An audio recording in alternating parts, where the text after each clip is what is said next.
स्वागत है आपका एक बार फिर से हमारे चैनल फिनस्ट्रीट पे, जहां आपको मिलती है क्रिप्टो से जुड़ी हर छोटी बड़ी खबर। तो आज की वीडियो आप लोगों के लिए होने वाली है काफी ज्यादा इंफॉर्मेटिव। अगर इस वीक में क्रिप्टो में जो भी ट्रेजेडीज हुई हैं, जो भी लेटेस्ट न्यूज आई हैं, अगर आपने कोई मिस आउट कर दी है देन डोंट यू वरी, क्योंकि आज इस वीडियो में मैं आपके लिए लेके आई हूँ न्यूज राउंड अप, जिसमें मैं वीक में जो भी क्रिप्टो की दुनिया में हुआ है वो सारी न्यूज को आज इस वीडियो में कवर करेंगे।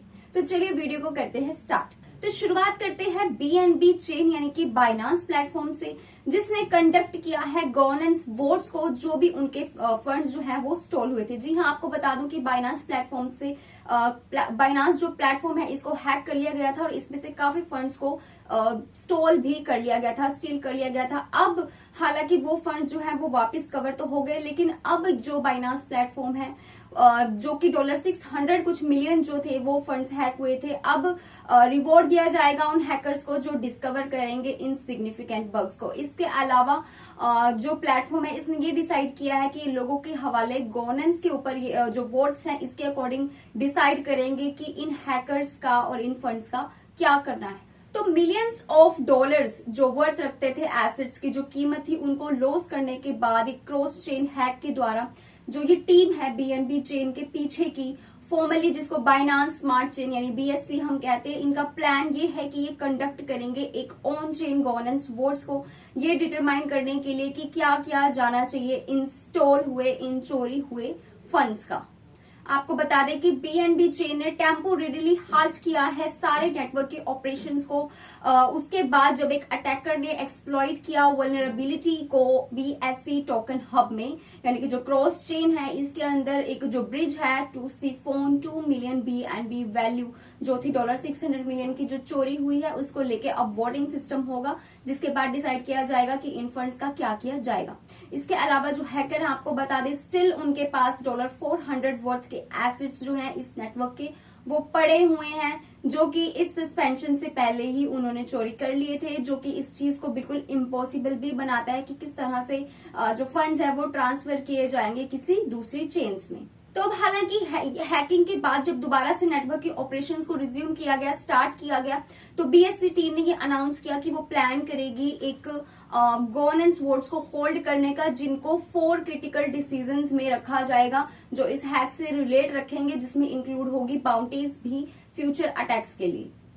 तो आने वाले दिनों में जो ये अपग्रेड है BNB बीकॉन चेन की, यानी कि जिसे हम BEP2 भी कहते हैं, वो अलाउ करने वाली है इस नेटवर्क के वैलिडेटर्स के लिए, जिसमें वोटिंग होगी और वोट के बाद ही डिसाइड किया जाएगा कि क्या उन जो फंड्स चोरी हुए हैं उनका क्या किया जाना चाहिए और क्या किया जाएगा।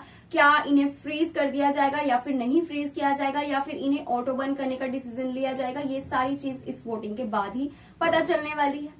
तो हम आज के जो क्रिप्टो मार्केट की प्राइसेस हैं उनकी भी हम बात करेंगे, लेकिन पहले वीक में क्या क्या हुआ उसकी न्यूज को हम कवर कर लेते हैं। तो लिडो ने भी लॉन्च किया था अपना layer 2 Ethereum staking and LD और रिवॉर्ड्स को। जी हाँ, one of the biggest merge staking providers जिसका नाम है लिडो फाइनेंस, उसने भी लॉन्च किया था अपने 2 यानी कि लेयर 2 नेटवर्क्स को, जिसका नाम था आर्बिट्रम एंड ऑप्टिमिज्म। अगर आपने परसों की क्रिप्टो न्यूज देखी होगी तो उसमें मैंने इसके बारे में बात की है, लेकिन अगर आपने मिस आउट भी कर दी देन डोंट वरी, अभी मैं आपको बता रही हूँ। इसने भी जो लिडो है इसने भी एक मूव लिया है जिसको आगे जो एक्सेसिबिलिटी होगी इथेरियम स्टेकिंग की उसको इम्प्रूव करने के लिए प्लान बनाए जा रहे हैं। साथ ही गैस फीस को भी इसमें रिड्यूस किया जाएगा इसके दौरान। लिडो जो है ये प्रोवाइड करता है लिक्विड स्टेकिंग को, जो अलाउ करता है ज्यादा फ्लेक्सिबिलिटी अपने स्टेकर्स के लिए, ताकि वो अपने फंड्स को विड्रॉ करवा सके किसी भी टाइम। एज कंपैरिजन हम बात करें इथेरियम स्टेकिंग की, जिसमें आप स्टेक करते हो डायरेक्टली एंड उसके बाद आपको लॉक करके रखना होता है करेंसी को, फिर ही आप फंड्स को विड्रॉ करवा सकते हो, जबकि यहाँ पे आप किसी भी टाइम फंड को विड्रॉ करवा सकते हो। ये सबसे बड़ा लिडो का फीचर है। इसके अलावा मेकरडाओ की तरफ से भी काफी बड़ी बात जो न्यूज है वो सामने आई थी, जो ये थी कि जो मेकरडाओ है वो भी आगे बढ़ेगा अपने $500 मिलियन इन्वेस्टमेंट के साथ, और ये इन्वेस्टमेंट ये लगाने वाला है ट्रेजरीज एंड बॉन्ड्स के साथ। तो मेकरडाओ जो कि गवर्निंग बॉडी है मेकर प्रोटोकॉल की, उसने पहला स्टेप तो ले लिया है आगे बढ़ने का, जिसमें उसने प्लान कर लिया है कि वो रीएलोकेट करने वाला है $500 मिलियन को अपने स्टेबल कॉइन डाई के लिए। लेकिन ये इन्वेस्टमेंट जो है ये होगी शॉर्ट टर्म यूनाइटेड स्टेट्स की ट्रेजरीज एंड कॉर्पोरेट बॉन्ड्स के लिए। इसके अलावा बात करें तो सबसे बड़ी खबर जो अभी रिसेंट केस चल रहा है वो है डो क्वोन का। जी हाँ, टेराफॉर्म लैब के को फाउंडर डो क्वोन का, जो कि सिंगापुर से फरार हो चुके थे काफी ज्यादा मिलियंस ऑफ डॉलर्स को लेकर के, ऐसा मानना था, इन्वेस्टिगेटर्स ने ऐसा बताया। और इवनली रेड नोटिस भी निकाला गया इसके खिलाफ ताकि डो क्वोन को अरेस्ट किया जा सके, लेकिन बाद में पता चला कि सिंगापुर में भी डो क्वोन नहीं है। और डो क्वोन को पकड़ने के लिए काफी आई थिंक अप्रोक्सीमेटली 126 कंट्रीज में रेड नोटिस भी जारी किया गया था ताकि डो क्वोन जहां भी मिले उसे अरेस्ट कर लिया जाए। हालांकि इसके बाद भी डो क्वोन ने ट्विटर पर ट्वीट करते हुए कहा कि वो किसी भी चीज से भाग नहीं रहे हैं और टाइम मिलते कुछ ही महीने में वो अपने आप को निर्दोष साबित भी कर देंगे प्रूफ के साथ। उसके बाद फिर से एक खबर आई डो क्वोन को लेकर के, जो ये थी कि डो क्वोन ने जो फंड्स थे कुछ 3,313 बिलियन की जो अमाउंट थी वो बिटकॉइन में रखी हुई थी, जिसे 2 एक्सचेंजेस में रखा गया था। अब हालांकि डो क्वोन ने इस बात को भी डिसमिस कर दिया, डिनाई कर दिया। उनका कहना है कि ऐसा कुछ भी नहीं है, उन्होंने किसी भी तरह के किसी भी एक्सचेंज में किसी भी तरह के फंड्स जो हैं वो नहीं डाले हैं। और जो ये अरेस्ट वारंट निकला था ये सिर्फ डो क्वोन के खिलाफ नहीं निकला था, बल्कि इनके और साथी जिनका नाम है यूको, उनके खिलाफ भी निकला था, जो बिल्कुल टेराफॉर्म लैब में जिनकी इन्वॉल्वमेंट है। तो इन दोनों साथियों के खिलाफ रेड नोटिस जारी किया गया था, लेकिन एक न्यूज रिपोर्टर के अकॉर्डिंग जो यू था वो की एड बना था टेरा फाउंडर डो क्वोन के लिए। हालांकि बाद में इंटरपोल ने उसके खिलाफ भी रेड नोटिस जारी किया था उसके नेम के साथ। और इतना ही नहीं, 194 कंट्रीज में इसके खिलाफ रेड नोटिस था ताकि जहां भी मिले उसे अरेस्ट कर लिया जाए। आपको बता दें कि जो ब्लेम लगाया गया है यूको के ऊपर वो इस बात का लगाया गया है क्योंकि उन्होंने कैपिटल मार्केट लॉज को साउथ कोरिया में वायलेट किया है।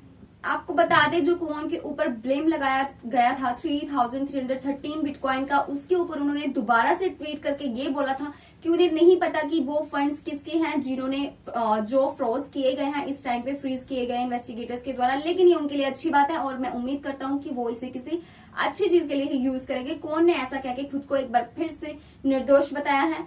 आगे की क्या अपडेट आएगी, जैसी आएगी मैं आपको बताती रहूंगी। डो क्वोन का जो केस है वो अभी फिलहाल चल ही रहा है, आगे की क्या अपडेट आने वाली है, आगे क्या इसके ऊपर कार्रवाई की जाएगी, जो भी की जाएगी आपको सारी न्यूज मिलेगी यहाँ हमारी फिफ्थ स्ट्रीट से। तो अब बात करते हैं अगली न्यूज की।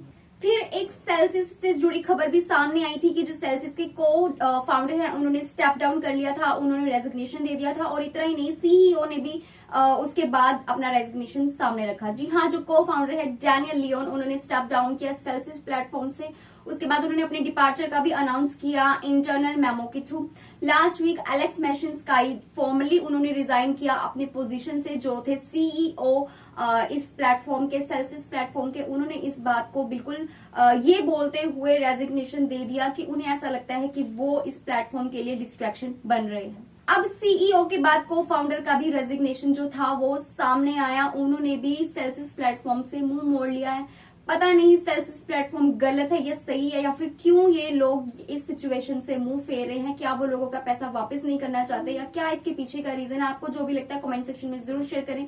लेकिन उन्होंने ट्वीट करते हुए ये बोला है कि उन्हें रिग्रेट है इस बात का कि वो अपनी पोजीशन को एज अ सीईओ छोड़ रहे हैं, और इस बात को लेकर वो अपोलोजाइज भी उन्होंने किया। और उनका कहना है कि कुछ फाइनेंशियल सर्कमस्टांसेस जो है उनको देखते हुए उन्होंने इस जो पोस्ट है इसको रिजाइन किया है, क्योंकि उन्हें लगता है कि वो खुद इस कंपनी के लिए डिस्ट्रैक्शन बन रहे हैं। हालांकि बावजूद इसके उन्होंने ये भी कहा कि उनका प्लान है कि वो आगे अकाउंट होल्डर्स की भी मदद करेंगे, वो इस कंपनी से जुड़े रहेंगे। अब हालांकि दोनों फाउंडर्स ने सेल्सियस को छोड़ दिया है, सेल्सियस से रिजाइन ले लिया है। अब एक अनदर हॉटशॉट सामने आया था सेल्सियस का, वो ये था एक जब डैनियल लियोन का रेजिग्नेशन सामने आया। जी हाँ, जो कि को फाउंडर है एंड अब फॉर्मर चीफ स्ट्रेटेजी ऑफिसर भी है सेल्सियस के, उन्होंने भी स्टेप डाउन किया सेल्सियस जैसे बड़े प्लेटफॉर्म से। इसके बाद डोज कॉइन की एक खबर इस वीक में हमें सुनने को मिली, जो ये था कि डोज कॉइन का जो प्राइस है वो 8% से ऊपर गया, और इसका रीजन था एलॉन मस्क। आपको बता दें एलॉन मस्क ने अपना इंटरेस्ट जो था वो शो किया ट्विटर के लिए, जिसका रिजल्ट ये हुआ कि 8.2% से जो डोज कॉइन का प्राइस है वो स्पाइक होता हुआ देखा गया। टेस्ला के सीईओ एलॉन मस्क ने अपने इंटेंशंस को रिन्यू किया, उन्होंने बताया कि वो सोशल मीडिया प्लेटफॉर्म ट्विटर को एक्वायर करना चाहते हैं। अप्रोक्सीमेटली $44 बिलियन इसके लिए पे भी किए गए हैं एज अ रिजल्ट। हालांकि इस बात का डोज कॉइन की बात से कोई लेना देना नहीं है, लेकिन बावजूद इसके प्राइस में जो स्पाइक देखने को मिली है उसका रिजल्ट मैं आपको बताती हूँ। क्या इसका रीजन है? ये इसलिए क्योंकि जो मस्क है वो one of the most popular proponent रहे हैं मीम कॉइन्स के, एंड उन्होंने अपनी टाइम एंड रिसोर्सेज दोनों ही इन मीम कॉइन्स को इम्प्रूव करने में लगाया है। इस कारण जो डोज कॉइन है उसके प्राइस में स्पाइक देखने को मिला। कॉइनबेस की भी एक खबर इस वीक में आई, वो ये थी कि कॉइनबेस ने इनकॉर्पोरेट किया है ऑस्ट्रेलिया में, एक्सपैंड किया है अपनी ऑफरिंग्स को रिटेल कस्टमर्स के लिए। आपको बता दें क्रिप्टो करेंसी एक्सचेंज कॉइनबेस जो है इसने अपनी सर्विसेज को एक्सपैंड किया ऑस्ट्रेलिया में, जिसे आप डिस्क्राइब कर सकते हैं as a hotbed of fintech innovation. यानी कि पे आईडी नाम का एक चीज को लॉन्च किया गया है अपने कस्टमर्स के लिए, जिसमें वो इजीली अपने फंड्स को विड्रॉ करवा सकेंगे। आपको बता दें पे आईडी एक ऐसा तरीका है जिससे आप अपने फंड्स को डिपॉजिट करवा सकते हैं डायरेक्ट ट्रांसफर का यूज करके अपने बैंक अकाउंट से। पे आईडी एक तरह का पेमेंट इंफ्रास्ट्रक्चर है जो ऑस्ट्रेलियन फाइनेंशियल सर्विसेज सेक्टर के ऊपर बिल्ट है and reserve bank of Australia के ऊपर बिल्ट है, जो अलाउ करता है अपने कस्टमर्स को, अपने पीपल को, ताकि वो अपने मोबाइल नंबर से लिंक कर सके या फिर अपने ईमेल एड्रेस से लिंक कर सके, और इस ईमेल एड्रेस और मोबाइल नंबर के थ्रू वो बैंक अकाउंट में लिंक करेंगे और उसके बाद वो पेमेंट्स को रिसीव करेंगे। तो ऐसी एक जो फैसिलिटी है वो कॉइनबेस अपने कस्टमर्स के लिए लेके आया। तो फाइनली अब हम बात करते हैं क्रिप्टो मार्केट के प्राइसेस की, जो कि आज एक बार फिर से रेड में ट्रेड करती हुई देखी जा रही है। जी हाँ, बिटकॉइन और इथेरियम के प्राइसेस भी नीचे गिर चुके हैं। वही रिपल का XRP आज का टॉप गेनर बना और फ्रंटियर आज का मोस्ट ट्रेंडिंग कॉइन बन चुका है। तो जहां बिटकॉइन का BTC 2% से डाउन में है, वहीं इथेरियम का ETH भी 1% से गिर चुका है एंड सोलाना भी 2% से डाउन में है। रिपल का XRP आज का टॉप गेनर बन चुका है 6% के गेन के साथ। कार्डानो का ADA 0.85% से नीचे गिरा, वहीं बाइनांस का BNB भी 1% से डाउन में है। मीम कॉइन्स की अगर बात करें तो डोज कॉइन का डोज आज 1% से गिरा, वहीं शिबा इनू भी 0.65% से डाउन में ट्रेड कर रहा है। एवलांच का AVAX भी 0.77% से डाउन है। यानी कि सारी क्रिप्टो मार्केट आज एक बार फिर से रेड में ट्रेड कर रही है, सारी डाउन ट्रेंड में जाती हुई देखी जा रही। So that's all for today's video. ये थी आज की क्रिप्टो न्यूज और ये थी आज की क्रिप्टो मार्केट के prices. I hope you found this video useful and interesting. ऐसे ही न्यूज राउंड अप हम हर वीक आपके लिए सैटरडे को लेके आते रहेंगे, ताकि जो भी न्यूज आपसे मिस हो गई है पूरे वीक में वो आपकी कवर हो जाए। तो आई होप आपको वीडियो अच्छी लगी होगी, इन्फॉर्मेटिव लगी होगी, और ऐसे ही हमारे चैनल फिनस्ट्रीट के साथ जुड़े रहिए। वीडियो अच्छी लगी हो वीडियो को लाइक शेयर एंड सब्सक्राइब करना बिल्कुल ना भूलिए। मिलते हैं अगले वीडियो में, स्टे ट्यून्ड।